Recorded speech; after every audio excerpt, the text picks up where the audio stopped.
Halo, selamat pagi. Perkenalkan, nama saya Indi Akbar Milen. Saya dari kelompok 6.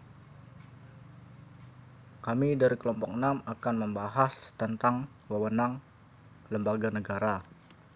Di sini kami mempunyai 3 poin penting dari tema yang kami buat, yaitu antara lain poin yang pertama adalah suprastruktur dan infrastruktur politik di Indonesia. Dan yang kedua adalah lembaga-lembaga negara Republik Indonesia menurut Undang-Undang tahun 1945 dan tata kelola pemerintahan. Dan yang ketiga yaitu partisipasi warga negara dalam sistem politik di Indonesia. Saya sendiri akan menjelaskan poin pertama yang infrastruktur dan suprastruktur politik di Indonesia. Sistem politik suatu kebulatan atau keseluruhannya yang kompleks dan terorganisasi. Politik adalah negara. Istilah politik dalam ketatanegaraan berkaitan dengan tata cara pemerintahan, dasar-dasar pemerintahan, ataupun dalam hal kekuasaan negara. Sistem politik adalah serangkaian elemen-elemen yang paling berhubungan, saling mempengaruhi satu sama lain dalam hal berbagai memperoleh kekuasaan, mempertahankan kekuasaan, dan lain-lain. Kita memasuki suprastruktur politik. Apa itu suprastruktur politik? Suprastruktur politik itu sering disebut sebagai bangunan atau mesin politik resmi atau lembaga pembuatan keputusan politik yang sah. Lembaga bertugas mengkonversikan input yang berupa tuntunan dan dukungan yang menghasilkan suatu output berupa kebijakan publik. Adapun lembaga suprastruktur politik yaitu seperti eksekutif, legislatif, yudikatif, dan inspektif.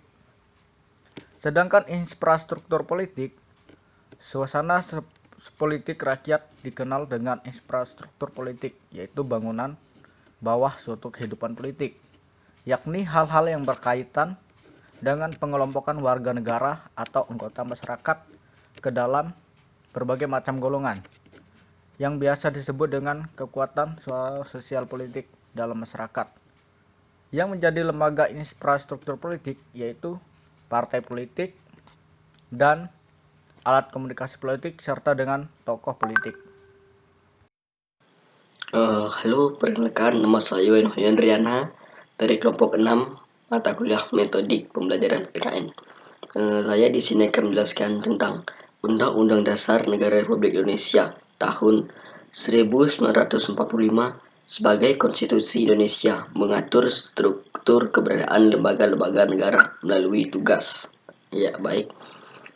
Fungsi wewenang sebagai pada susunan dan kedudukannya. Aturan dalam konstitusi ini dijabarkan oleh undang-undang, yaitu dalam Undang-Undang Nomor 42 Tahun 2014 tentang MPR, DPR, DPD, dan DPRD. Undang-Undang Nomor 3 Tahun 2009 tentang Mahkamah Agung. Undang-Undang Nomor 4 Tahun 2014 tentang Mahkamah Konstitusi. Undang-Undang Nomor 18 Tahun 2011 tentang Komisi Yudisial.